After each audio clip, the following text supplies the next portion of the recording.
नमस्कार सभी कर्मचारियों और पेंशनर्स का एक बार फिर से हार्दिक स्वागत है। देश भर के 1 करोड़ से ज़्यादा केंद्रीय कर्मचारियों और पेंशनर्स के लिए 2 बड़ी महत्वपूर्ण अपडेट निकल के सामने आ रही है, जिसमें हम बात करने वाले हैं पुरानी पेंशन को लेकर वित्त सचिव और एनपीएस की समीक्षा के लिए गठित समिति के अध्यक्ष टीवी सोमनाथन का बड़ा बयान।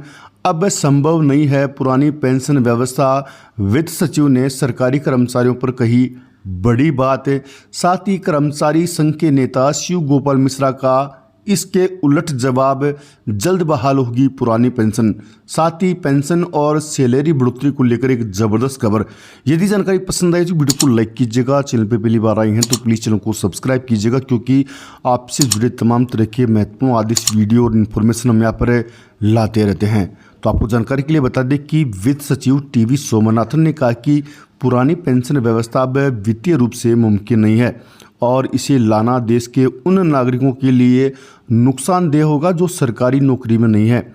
उन्होंने ये भी कहा कि एनपीएस यानी नई पेंशन प्रणाली को लेकर कर्मचारी संगठनों और राज्य सरकारों से कुछ सार्थक बातचीत हुई है। साथियों, अभी तक वीडियो को लाइक नहीं किया तो प्लीज़ वीडियो को लाइक कर दें, क्योंकि आपका एक लाइक हमें मोटिवेट करता है। टीवी सोमनाथन ने कहा कि सरकार देश में युवाओं को रोजगार के काबिल बनाने के मकसद से कंपनियों में प्रशिक्षण देने की सुविधा के अलावा 1000 औद्योगिक प्रशिक्षण संस्थान यानी आईटीआई को आधुनिक रूप भी देगी। टीवी सोमनाथन ने कहा कि एनपीएस पर बनी समिति का काम अभी पूरा नहीं हुआ है। हमने इसके बारे में कर्मचारी संगठनों और राज्य सरकारों से बातचीत की है, इसमें कुछ प्रगति हुई है। उन्होंने कहा कि कर्मचारियों की कुछ चिंताएं हैं, जिनमें पहली, उनका कहना है कि यह नई योजना है, एनपीएस शेयर बाजार से जुड़ा हुआ है, हमें उतार चढ़ाव नहीं चाहिए। उनका कहना है कि यह स्पष्ट हो कि कितनी पेंशन मिलेगी। दूसरा, उन्होंने सेवानिवृत्ति के बाद जो भी पेंशन मिले उसमें महंगाई से निपटने का कुछ भी प्रावधान यानी डीए जैसी व्यवस्था होनी चाहिए। ऐसा नहीं होने पर पेंशन का वास्तविक मूल्य घटता जाएगा। तीसरा, अगर किसी ने पूरी नौकरी यानी 30 साल तक काम नहीं किया है, उसके लिए कुछ न्यूनतम पेंशन तय की जाए। ऐसे मामले हैं जिस पर हमें निर्णय लेना है। यानी कि एनपीएस की समीक्षा के लिए गठित समिति के अध्यक्ष टीवी सोमनाथन ने एक बड़ी बात कही है कि एनपीएस में कुछ सुधार के साथ उसे लागू किया जाएगा। ये बात उनके बयानों से स्पष्ट हो चुकी है। सरकार का मकसद है कि पुरानी पेंशन को बहाल न करके एनपीएस को ही कुछ सुधारों के साथ लागू कर दिया जाए, जिसका कर्मचारी संगठनों द्वारा लंबे समय से विरोध किया जा रहा है।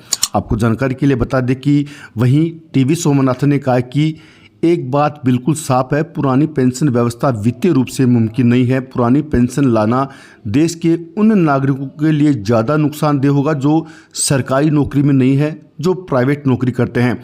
वित्त मंत्रालय ने पिछले साल सरकारी कर्मचारियों के लिए पेंशन योजना की समीक्षा करने और राष्ट्रीय पेंशन प्रणाली में जरूरत के हिसाब से बदलाव का सुझाव देने के लिए वित्त सचिव की अगुवाई में एक समिति का गठन किया था, जिसका इंतजार देश भर के 1 करोड़ से ज़्यादा कर्मचारी और पेंशनर्स कर रहे हैं। कर्मचारी को उम्मीद थी कि बजट 2024 में वित्त मंत्री पुरानी पेंशन को लेकर बड़ा ऐलान करेगी, लेकिन बजट में लाखों कर्मचारियों और पेंशनर्स को निराशा हाथ लगी।